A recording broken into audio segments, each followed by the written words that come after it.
Andava sozinho, perdido, carente, caído, caçando em minha mente abrigo pro orgulho ferido. Tentava encontrar motivos pra não desistir. Tentei levantar, mas caí em tentação.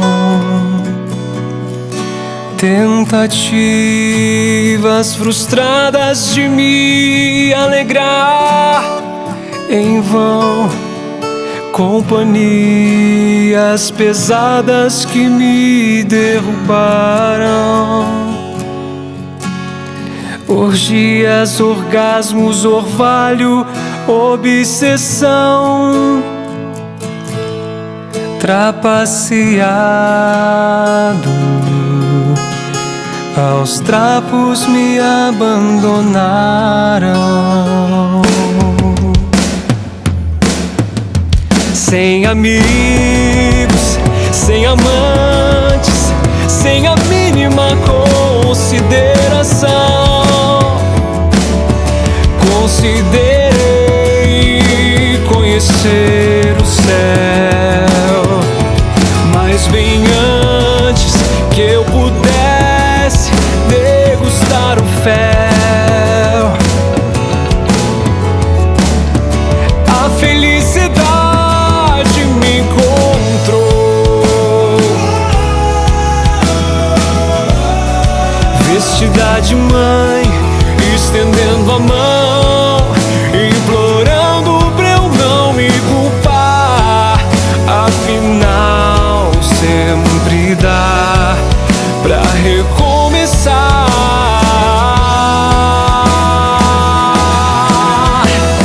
Quem nunca bebeu egoísmo, fumou orgulho ou cheirou vaidade, que ofereça a primeira pedra. O vício é o ócio da humanidade, por isso mãos à obra, pois só o amor medra. Quem nunca bebeu egoísmo, fumou orgulho ou cheirou vaidade, que ofereça a primeira pedra. O vício é o ócio da humanidade, por isso mãos à obra, pois só o amor medra.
coração.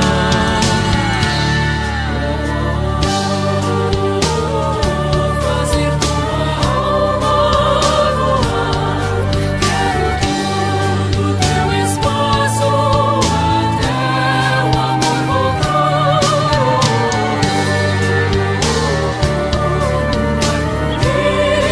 Esse gelo fazer crescer flores no deserto pra uma vez mais te abraçar.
Muito bem, vamos falar agora sobre o nosso tema.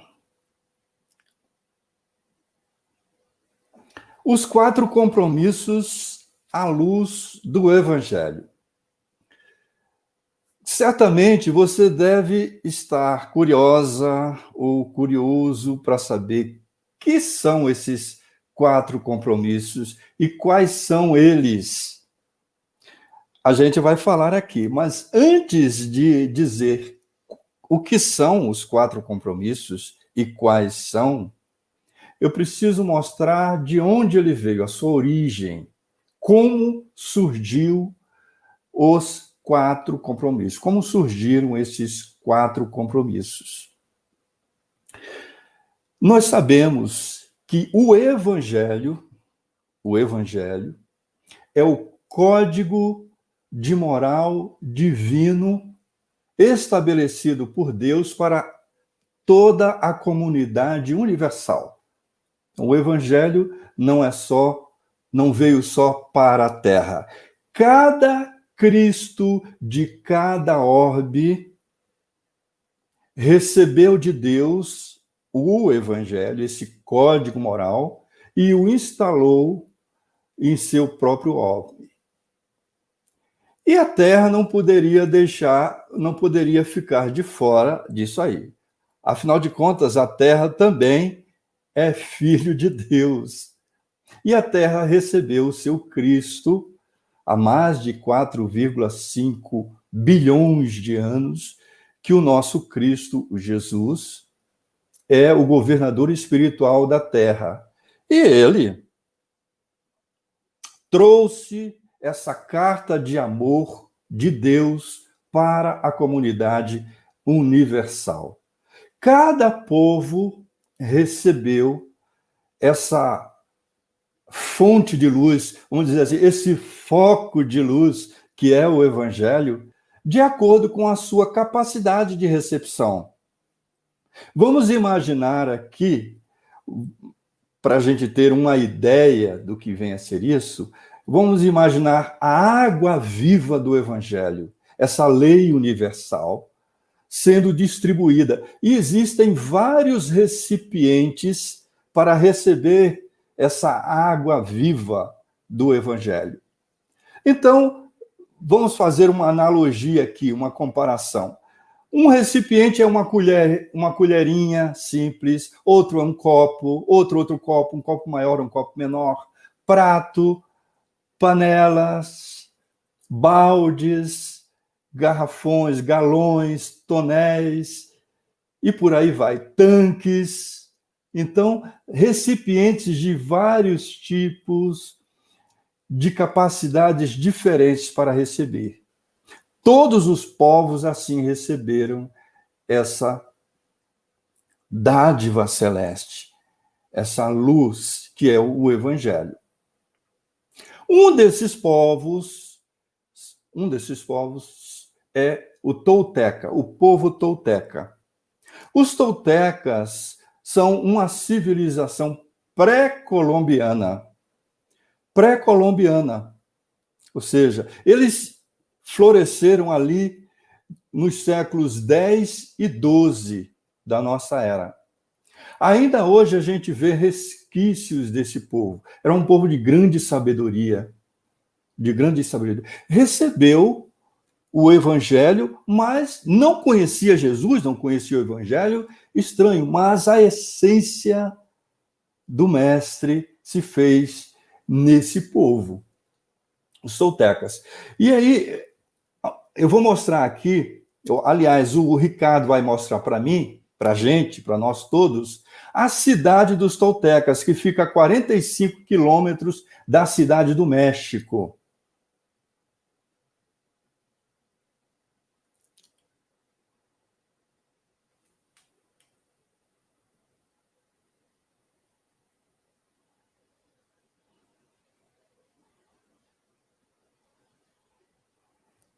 Então, vocês veem aí a cidade de Teotihuacan, a cidade dos toltecas, fica a 45 quilômetros da cidade do México. Então, é também chamada a cidade das pirâmides. Esse povo sumiu, né? Sumiu do mapa, sumiu da terra, devido à invasão de outros povos bárbaros, que deram origem mais tarde aos astecas. Um dos descendentes desse povo chama-se Dom Miguel Ruiz. E eu vou pedir mais uma vez para o Ricardo colocar a imagem do Dom Miguel Ruiz. Isso, Dom Miguel Ruiz. Nasceu em 1952. É um descendente dos toltecas. Você vê pelo aspecto físico dele. Dom Miguel Ruiz, devido a uma experiência psíquica que experimentou, né, sofreu numa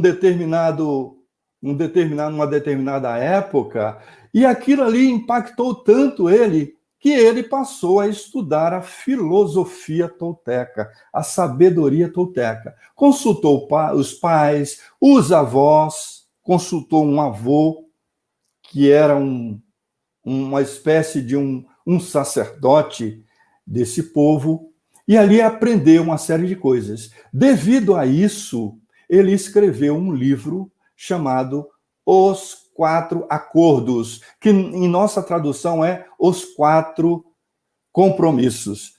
Agora você pode tirar, Ricardo. Isso. Muito bem. Esse livro, Os Quatro Compromissos, foi best-seller nos Estados Unidos. Foi traduzido para mais de 32 idiomas. Foi best-seller em 1997. Vendeu mais de 5 milhões de cópias, só nos Estados Unidos. Eu tenho até aqui, para vocês verem, o livro Os Quatro Compromissos. É um livro fininho, tá? Muito fininho. Muito bem. O que é, então, os quatro compromissos? Agora sim, depois dessa introdução, a gente diz que é um código moral formado por quatro princípios morais. Se aplicados, vão resultar na manutenção da paz. A paz é um dos melhores bens que nós temos. Um dos maiores bens da vida é a paz. No dizer de Emmanuel, a paz decorre da quitação da nossa consciência para com a vida. Então, é muito importante a paz. Esses 4 compromissos, esse código moral formado por esses 4 princípios morais, vão nos dar essa paz. A paz que tanto precisamos. A gente pode comparar esses 4 compromissos também como se fossem 4 flores de um imenso jardim, um jardim infinito de flores. E apenas 4 flores desse jardim são esses 4 compromissos. Para fazer uma outra analogia. Bom, a paz traz o quê? A felicidade, que é o bem maior. Todo mundo busca a felicidade. Mas sem paz não há felicidade. Então, esses 4 compromissos visam isso, a manutenção da paz. E qual é o propósito da nossa fala aqui? É examinar cada um desses 4 compromissos, fazendo um link com o Evangelho e à luz da doutrina espírita, da nossa maravilhosa doutrina espírita. Então, tudo que vamos falar aqui é Evangelho e tudo que vamos falar aqui é doutrina espírita. A gente não está trazendo nada de fora. Como eu disse, esses 4 compromissos são 4 flores do Evangelho. Desse imenso conjunto de flores que é o Evangelho.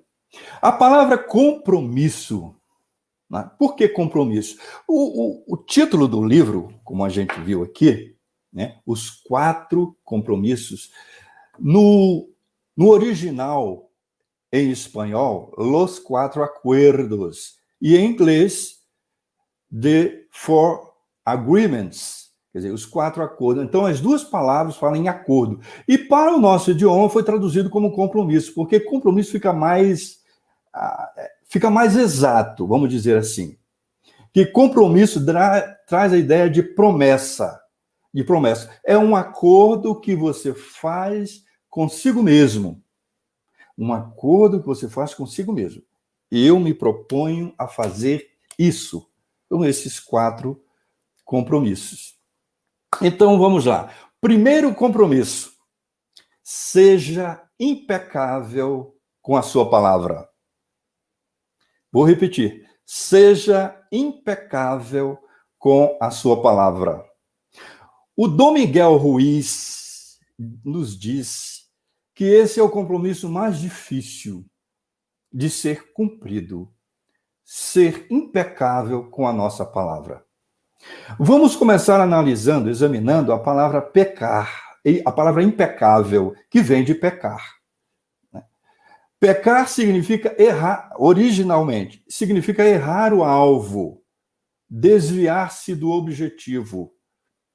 Então, ser impecável com a palavra é utilizá-la, palavra falada ou escrita. Falada ou escrita. É utilizada, deve ser utilizada como deve, quando deve, o quanto deve e a quem deve ser dirigida. Sempre no sentido do bem. Isso é muito difícil. Muito difícil mesmo. Mas a gente tem que assumir esse compromisso de ser impecável com a palavra tanto quanto possível, porque daí resulta uma série de consequências. Toda vez que eu dirijo a palavra no sentido do bem, de acordo com a lei, as leis divinas, eu recebo a contrapartida. Se eu dirijo a palavra no sentido do mal, eu recebo como consequência o mal. Se eu dirijo a palavra a outro no sentido do bem, eu recebo o bem. E o bem é a paz. É essa paz. O benfeitor espiritual Emmanuel, numa de suas obras, diz o seguinte: examina o modo, a direção e o sentido de tuas palavras antes de pronunciá-las. É aquela velha recomendação: antes de você falar, reflita. Olha o que você vai falar. Olha como vai falar, como deve falar, o que deve falar. E aqui eu não me reporto à gramática. Não me reporto à gramática. Mas aqui é no sentido moral. Moral. Existe uma lenda árabe que conta o seguinte: um sultão teve um sonho estranho. O sultão sonhou que havia perdido todos os dentes, todos os seus dentes. Quando despertou, mandou chamar um adivinho, mandou que chamassem um adivinho para interpretar aquele sonho. Aí veio o adivinho: mas que desgraça, Senhor! Que desgraça! Cada dente perdido significa que é um parente morto. O Senhor perderá todos os seus parentes. E aí o sultão se dirige a ele: mas que insolente você é! Como você se atreve a dizer uma coisa dessas? Fora daqui, suma daqui. Chamou os guardas e mandou que lhe aplicassem 100, uma centena de açoites. E mandou chamar outro adivinho. E o outro adivinho, depois que o sultão contou o sonho, disse: mas que felicidade, majestade, grande felicidade está reservada para o Senhor. Imagine, o Senhor sobreviverá. Cada dente perdido significa que o Senhor sobreviverá a todos os seus parentes. O Senhor sobreviverá. E aí o sultão teve aquele sorriso de alegria e mandou que lhe dessem 100 moedas de ouro. E ele se foi. Na saída, um dos cortesãos que observava as cenas, chegou para esse e aí disse: mas eu não entendo, sinceramente.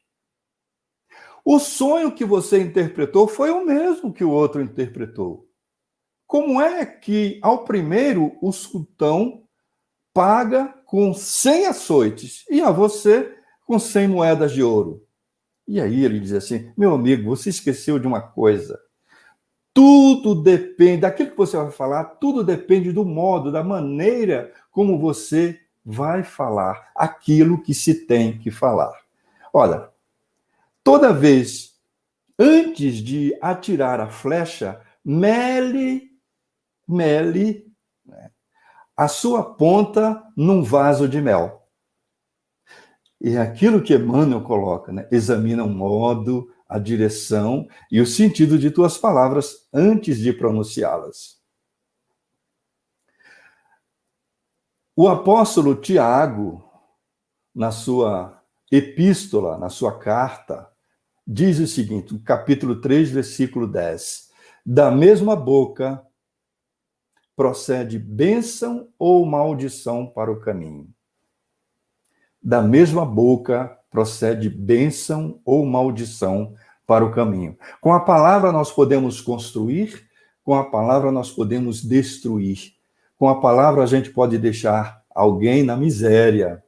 Com a palavra a gente pode levantar as pessoas. Jesus legou o evangelho ao mundo conversando. O poder da palavra. Hitler provocou o maior conflito bélico do mundo discursando. O poder da palavra. A palavra tem muita força, muita força.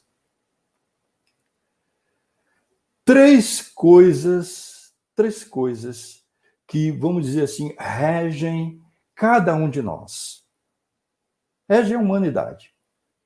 Pensamentos, palavras e atos. E sob o comando da vontade. Então você tem pensamentos, palavras e atos. Tudo está no pensamento. Pensamentos são ideias, raciocínios, emoções, sentimentos, percepções, imaginações, tudo isso são pensamentos. Tudo o que existe, tudo que ocorre em nós, dentro de nós, espírito imortal, é pensamento, que pode ser manifestado pela palavra e pelos atos e pelas ações. Então, essas três coisas, sob o comando da vontade.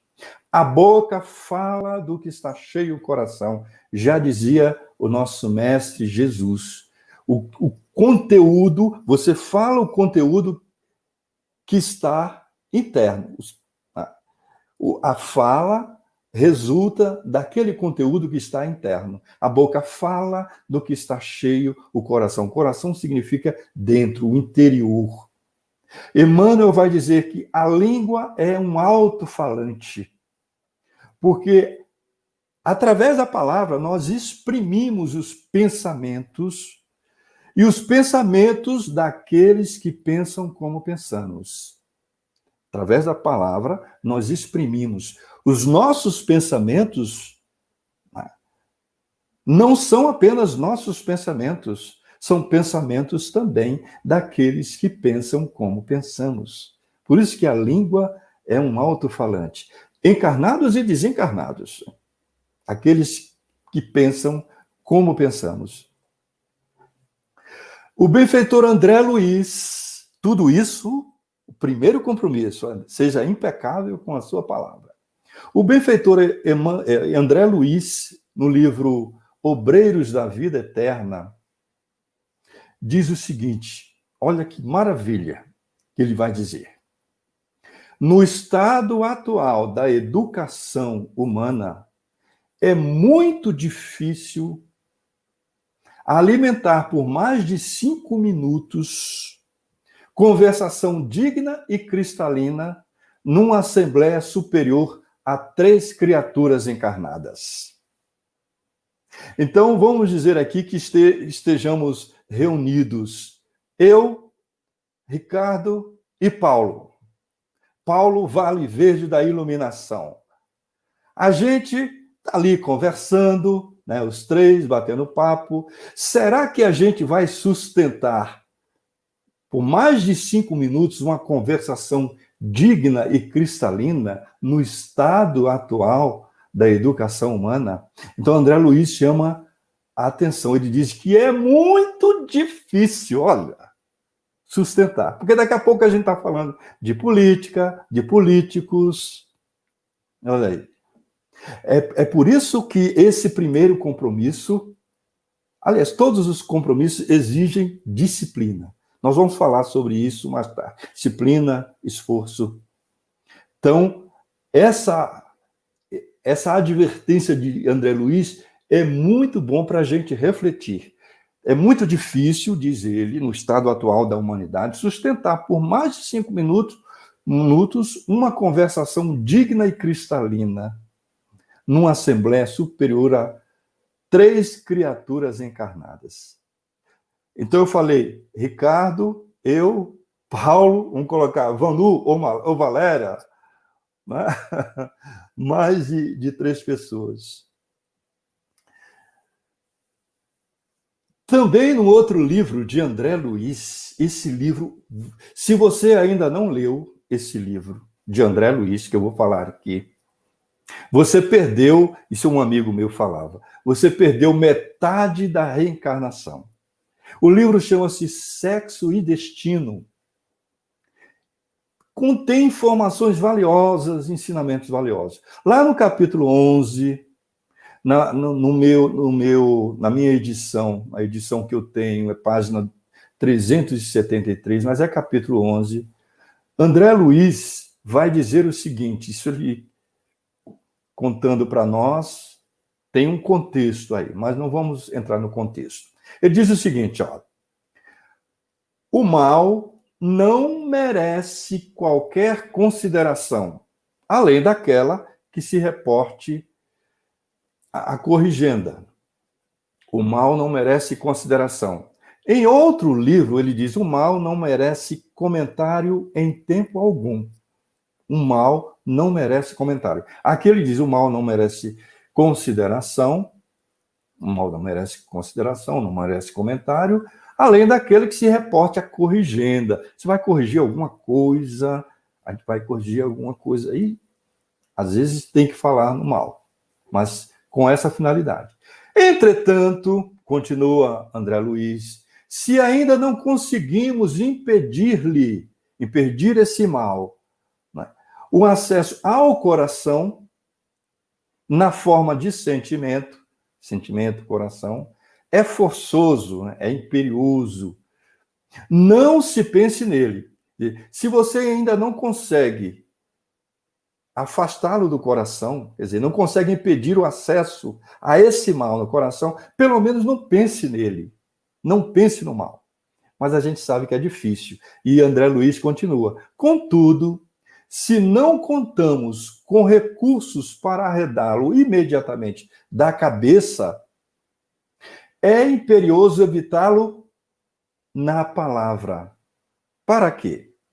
A fim de que a ideia infeliz, já articulada, já falada, não se faça agente vivo de destruição, agindo por nossa conta e independente de nós. Uma vez falado, aí vai. Depois, se você for ler esse livro, Sexo e Destino, que se ainda não leu, você vai encontrar essa passagem e ela se refere a alguma coisa. Então, esses comentários do mal, toda vez que a gente fala mal de alguma coisa ou de alguém, e a maledicência é um hábito terrível que está arraigado em nós. É preciso que a gente extirpe esse hábito infeliz. Esse hábito infeliz. Não? Isso atrai aqueles que pensam como estamos pensando naquele momento. E a gente não quer isso. Por isso que André Luiz diz assim, a ideia infeliz já articulada não se faça agente vivo de destruição, agindo por nossa conta e independente de nós. Mas nós somos responsáveis por tudo o que ocorre,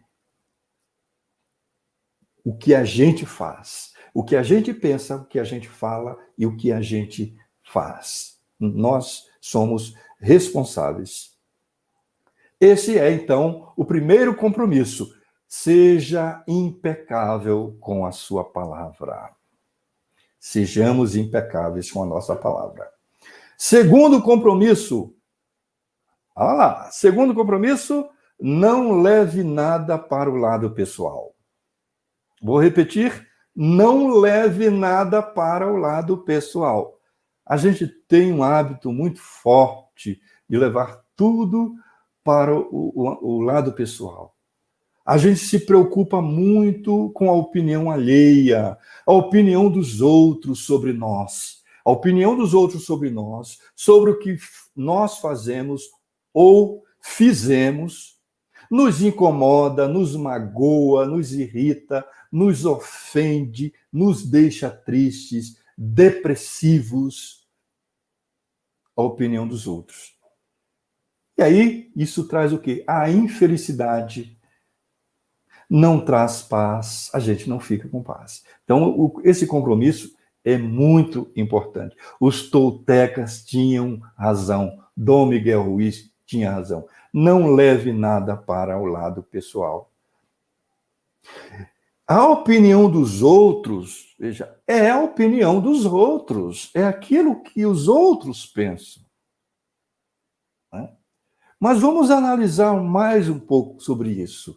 Vamos fazer links de novo com o Evangelho e à luz da doutrina espírita. Tudo isso, essa coisa de levar para o lado pessoal, não deixa de ser ainda resquício de um vício terrível que está arraigado em nós. Qual o nome dele? Orgulho. Pode ter certeza, é resquício do orgulho.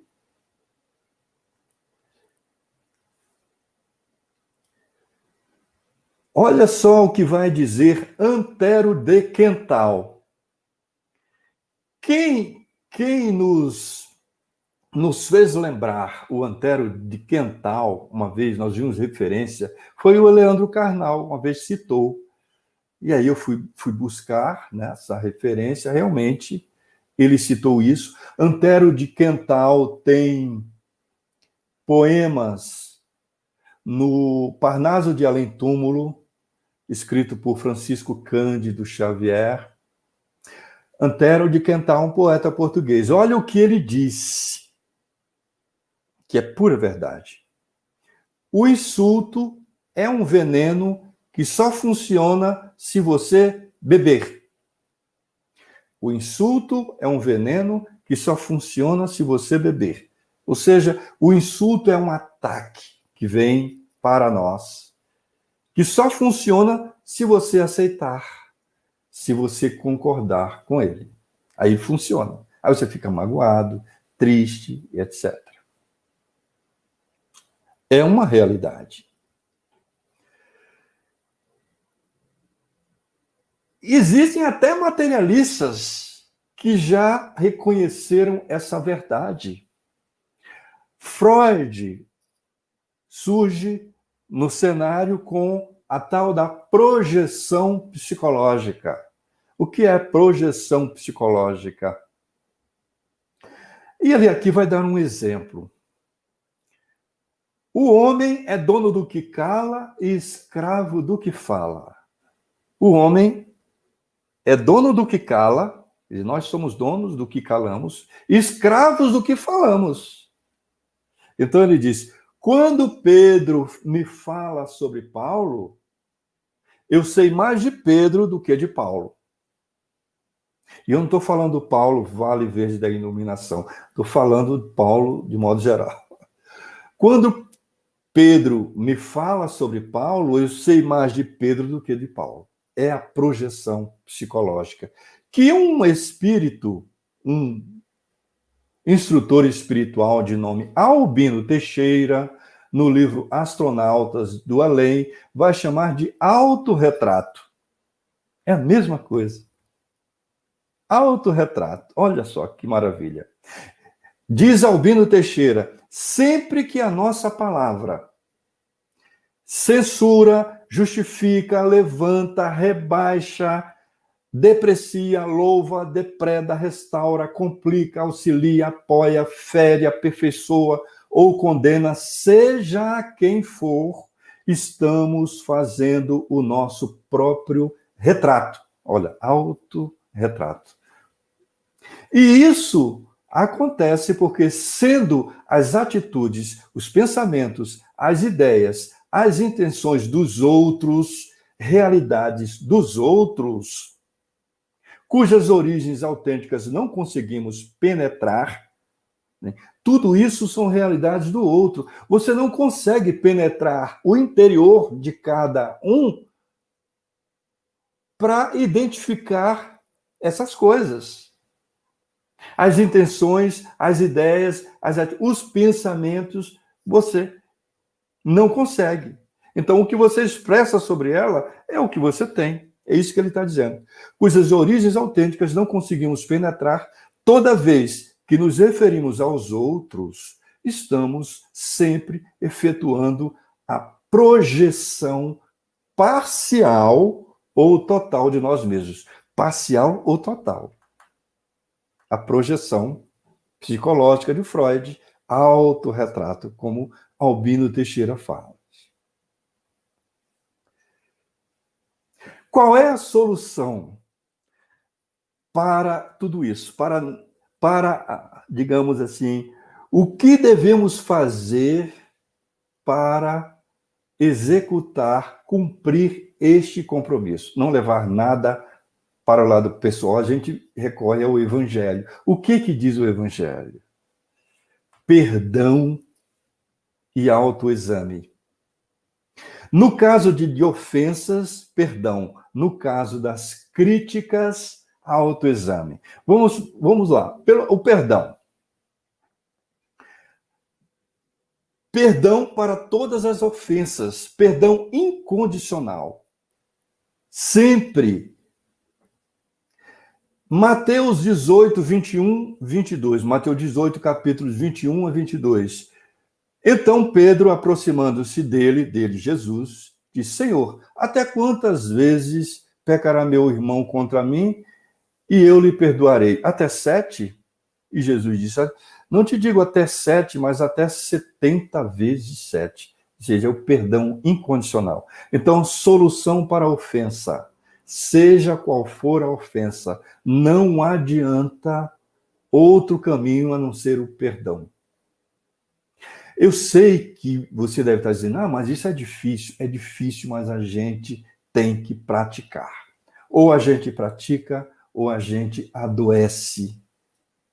Há muitas pessoas morrendo de cânceres devido à mágoa guardada por falta de perdão. Então, os toltecas têm toda a razão. Dom Miguel Ruiz tem toda a razão. Não leve nada para o lado pessoal. E quanto às críticas, a gente se incomoda com as críticas. Isso dói, isso fere o nosso orgulho. Como eu disse, é resquício do nosso orgulho. Como agir diante das críticas? Emmanuel recomenda autoexame. Autoexame. É uma atitude madura, de madureza espiritual, de maturidade espiritual. O autoexame. O que é o autoexame? O autoexame consiste em receber a crítica, se a crítica procede ou não procede. Aí você vai analisar. Se a crítica procede, então aquele que me criticou, para mim, é um benfeitor. Porque ele vai fazer com que eu reconsidere a minha atitude, a minha atitude, exatamente, e procure me corrigir. E isso faz com que eu cresça. Afinal de contas, a gente está aqui para crescer espiritualmente. Então, o crítico é um benfeitor para mim. E aí eu não levo para o lado pessoal. Eu vou me corrigir. Eu não fico magoado com isso. É difícil, mas a gente tem que fazer. Se a crítica procede. Se a crítica não procede, eu não levo nada para o lado pessoal. De novo, eu sigo o meu caminho tranquilo, de consciência tranquila, aí a paz. Por isso os 4 compromissos nos dão a paz, manutenção da paz. Eu sigo em paz. Então, segundo compromisso, não leve nada para o lado pessoal. Terceiro compromisso, não tire conclusões. Ou não faça suposições. Não tire conclusões ou não faça suposições. Não te tomes nada personalmente em espanhol. A gente tem um hábito de fazer suposições de tudo. De tudo. Isso é muito perigoso, porque nem sempre estamos certos. O hábito de tirar conclusões de tudo, de fazer suposições de tudo, nem sempre é a verdade. Isso traz consequências lamentáveis. Uma pessoa passa por mim, e aí eu digo, mas ela passou por mim, não me cumprimentou? Deve estar assim, disse que deve estar assim, deve estar pensando assim comigo, deve ter. O que eu fiz? Fica supondo coisas. Para que isso? Para que supor essas coisas? Outra coisa também, ponto de vista. Não nos esqueçamos de que ponto de vista é apenas a vista de um ponto. Ponto de vista é apenas a vista de um ponto. Quem vê cara não vê coração. Jesus já dizia, o reino de Deus não vem com aparência exterior. Não vem com aparência exterior. Então, não tiremos conclusões. Não conhecemos o interior da pessoa. Cada um de nós é como se fosse uma nós, de nós. A casca a gente só conhece quando está aqui diante de nós, a não ser que coma. Só conhecemos a casca de nós, da nós. Não conhecemos o interior. Desse terceiro compromisso, não tire conclusões, é que vem o achismo, os preconceitos, essas coisas que a gente precisa arraigar de nosso coração. Recomenda Dom Miguel Ruiz, perguntar. Se você não entender uma coisa, pergunte, mas não tire conclusões. Não faça suposições. O hábito de não perguntar é uma falha nossa muito grande. Porque a gente não pergunta, tira conclusões e aquelas conclusões muitas vezes são falsas, não são a verdade. Então, perguntar é de suma importância. O professor Mário Sérgio Cortella, eu vou fazer a citação dele 2 vezes, uma agora e a outra no 4º compromisso, no próximo. O professor Mário Sérgio Cortella cita uma máxima de São Beda. São Beda diz assim: há 3 caminhos para o fracasso. Há 3 caminhos para o fracasso. Não ensinar o que se sabe, não praticar o que se ensina e não perguntar o que se ignora. Não perguntar o que se ignora. 3 caminhos para o fracasso.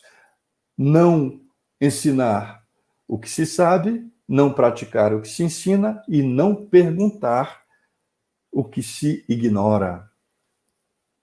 E aí nós vamos para o link mais significativo desse terceiro compromisso. Terceiro compromisso que é não tire conclusões. O link mais significativo que nós fazemos com o Evangelho é o dos julgamentos. Julgamentos. Em Mateus, capítulo 7, versículos 1 e 2, Jesus diz, na nossa linguagem aqui, não julguem para que vocês não sejam julgados. Porque com o juízo com que vocês julgarem, vocês serão julgados. E com a medida com que medirem, vocês serão medidos pelos outros. Não julgueis. É muito importante a gente estabelecer a diferença entre discernir e julgar. É muito diferente. Discernir é perceber claramente, distinguir, diferenciar. É muito importante a gente discernir as coisas. Mas julgar, não. Julgar é estabelecer uma sentença de condenação ou de absolvição. No caso aqui, Jesus está mais se referindo à sentença de condenação, porque a gente mais condena do que absolve. A gente tem esse hábito.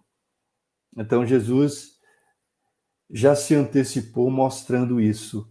A gente se arvora como um juiz que gosta de condenar, forçar os defeitos dos outros. Desse terceiro compromisso, né, não tire conclusões, a gente extrai uma das 3 faces da caridade, que é a indulgência. Né? A indulgência é a disposição de relevar os defeitos dos outros, porque nós também temos defeitos. Por que vamos fuçar os defeitos dos outros? Por quê? Por que vamos cavacar os defeitos? Anunciar os defeitos dos outros. Transmitir pelo WhatsApp defeitos dos outros. Falar mal dos outros. A gente tem esse hábito. a gente precisa extirpar este hábito. Assumamos esse compromisso. No livro Alma e Coração, Emmanuel nos diz: toda vez que as circunstâncias nos obriguem a examinar os atos dos outros, veja, examinar os atos dos outros, recordemos que os nossos atos, no conceito dos outros, estão sendo examinados também. Se eu estou examinando os outros também estão me examinando. Então, muito cuidado. E o exemplo mais típico de não julgueis foi dado pelo próprio mestre. A gente sabe que Jesus é um espírito puro. Há 4,5 bilhões de anos, ele já era espírito puro. Recebeu a missão de governar espiritualmente a terra. Diante da mulher adúltera, qual foi a posição dele, a postura dele? Trouxeram, isso também para testar, pegar Jesus. Os fariseus queriam, de qualquer maneira, pegar Jesus. Trouxeram uma mulher, arrastaram uma mulher, supostamente pega em adultério, e perguntou para ele: mestre, aqui está, essa mulher foi pega em adultério, adulterando. Manda a lei de Moisés que ela seja apedrejada. O que me diz? O que você me diz? E Jesus pacientemente começou a escrever na areia: mestre, eu estou falando contigo, o que você me diz? E ele falou: aquele que estiver sem pecado, que atire a primeira pedra. Resposta surpreendente, ninguém esperava aquilo ali. E diz o evangelista João, isso está em João 8, 3 a 11, diz o evangelista João que pouco a pouco a turba foi saindo, começando pelos mais velhos. O que significa isso? Começando pelos mais velhos. Foram saindo pouco a pouco. Então, esse é o terceiro compromisso. Não tire conclusões. Não faça julgamentos. Só Deus. E aí Jesus pergunta para aquela mulher: mulher, ninguém te condenou? Onde estão os teus acusadores? Eles se foram, Senhor. Ninguém te condenou? Não, Senhor, pois eu também não te condeno. Vá e não peque mais. Vá e não peque mais. Nem Jesus, só Deus tem o direito de julgar. O direito, o poder de julgar. Jesus estava ali dizendo, ele poderia. Para nós, Jesus era um espírito puro, não tinha pecado. Poderia julgar, mas ele não fez. Para mostrar para a gente, só Deus tem esse direito.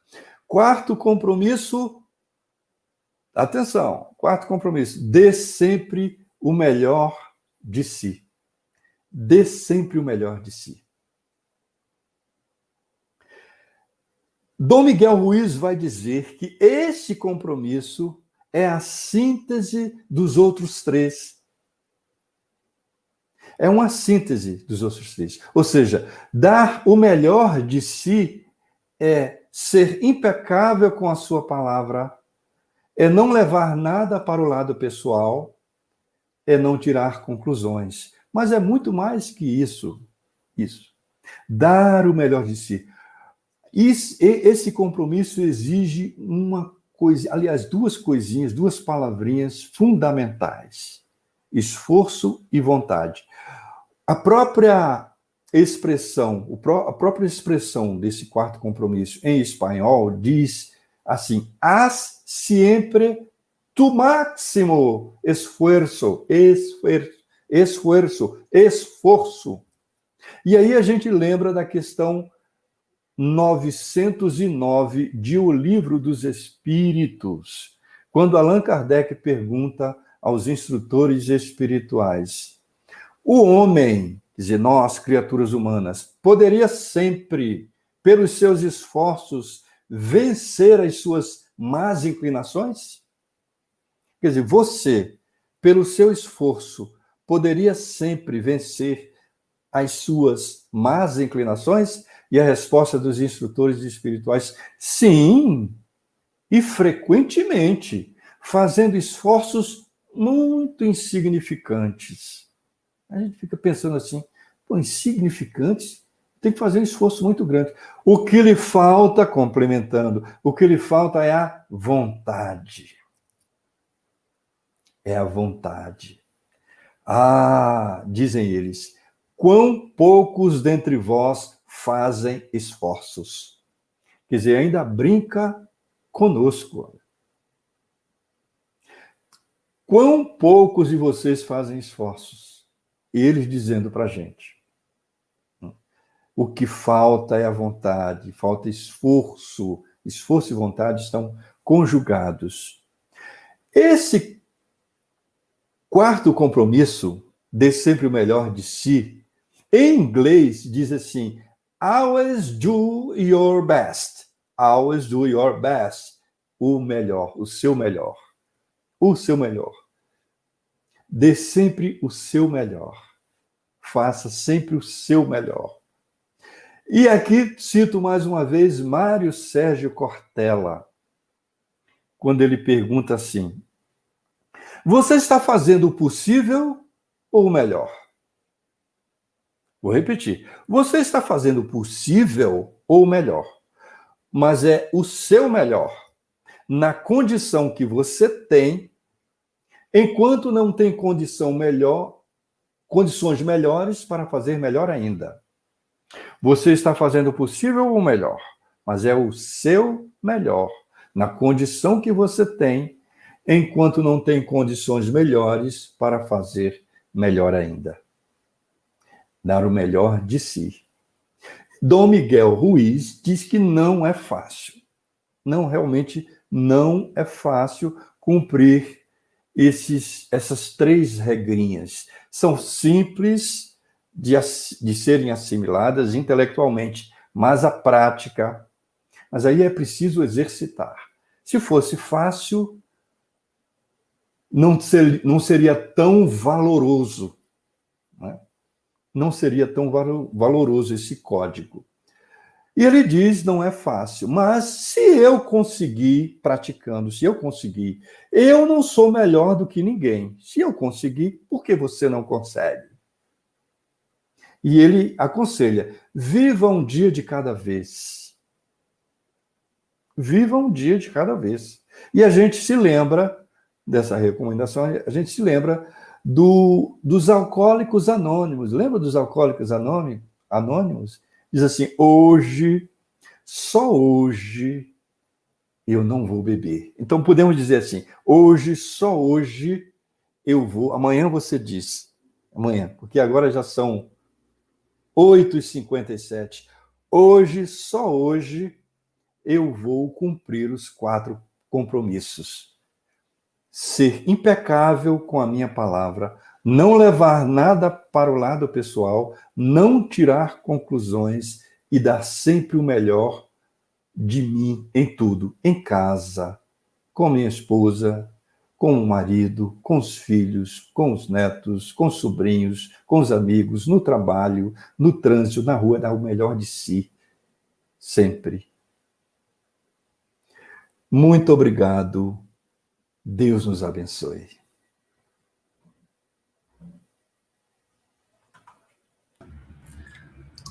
Oh, meu querido, nós que agradecemos imensamente pela palestra. De fato, são compromissos, assim, transformadores da nossa vida, né? Se nós cumprirmos... Eu diria que é algo simples de se lembrar todos os dias, de executar, né? Tendo esse roteirinho pequeno de 4 compromissos, e eles cobrem a maioria das nossas necessidades espirituais, na verdade. Muito bem. E agora nós que recebemos tanto na noite de hoje, de recursos intelectuais, mas sobretudo de recursos espirituais, pela espiritualidade superior que nos assistiu durante essa palestra, que nos permitiu receber as vibrações que as palavras do Clóvis trouxe para nós, nós também queremos compartilhar desses recursos valiosos com aqueles que mais têm necessidade. Mentalizemos todo o nosso planeta Terra, onde houver aflição, onde houver sofrimento, que o nosso coração possa levar o alento, possa levar o consolo, a esperança, desejando ardentemente que cada lágrima seja secada, que cada fragilidade possa ser amparada. Vibremos por aqueles que estão doentes do corpo, do espírito, que eles recebam o melhor tratamento que possa ser oferecido para eles. Que a espiritualidade superior dê o suporte espiritual na manutenção da saúde. Vibremos por aqueles que foram impactados materialmente, financeiramente pela pandemia, que haja sempre mãos generosas a oferecer o necessário suporte material nesse momento difícil. Vibremos pelos lares, muitos deles que se encontram em desajuste. Vibremos para que a harmonia se restabeleça nesses lares, que o amor floresça nas relações familiares. Vibremos, por fim, por nós mesmos, que nós tenhamos muita saúde, mas, sobretudo, muita disposição para modificarmos aquilo que nós precisamos modificar na nossa conduta, para sermos cada dia pessoas melhores. Querido Jesus, renovamos a nossa gratidão pelo suporte que nos concedeu na tarefa dessa noite. Pedimos humildemente, Mestre, que nos abençoe, abençoe a todos aqueles que ainda vão nos assistir, aqueles que nos assistiram, que a sua luz brilhe em cada coração.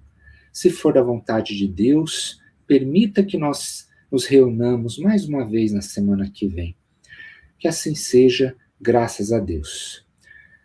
Meus queridos, fiquem todos em paz, todos bem, tenham um ótimo fim de semana e a gente se vê sexta-feira que vem, mais uma vez, se for da vontade de Deus. Estou encerrando a nossa transmissão. Boa noite para todos. Boa noite. Olá, meus amigos.